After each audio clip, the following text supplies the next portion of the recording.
মোবাইলের কিস্তি 6 মাস। যারা নাকি প্রথম মোবাইল কিস্তি নিতে চান, এই ভিডিওটা দেখেন, তাহলে বুঝতে পারবেন। এই যে এখানে হচ্ছে 3টা মোবাইল, আমি একটা মোবাইল দিয়ে 2টা মোবাইল লক করবো। দেখেন, তবে লকটা হবে যখন নাকি আপনি কিস্তি দেওয়ার ডেট হবে 10 তারিখ প্রত্যেক মাসের। ওই 10 তারিখে লক হবে না, লক হবে 11 তারিখ যদি কিস্তি পরিশোধ না করেন। আর মোবাইল নেওয়ার ক্ষেত্রে প্রথমে 3000 টাকা অ্যাডভান্স দিতে হবে 15 থেকে 17,000 টাকার মোবাইলে। আর 20,000 টাকার মোবাইলে 5,000 টাকা অ্যাডভান্স করা লাগে।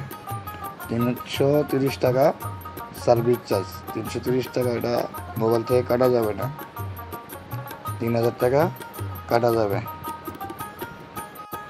সাথে 1 কপি ভোটার আইডি কার্ডের ফটোকপি লাগবে, 2টা ফোন নাম্বার, আর 3,000 টাকা প্রতি মোবাইলে অ্যাডভান্স, 5,000 টাকা।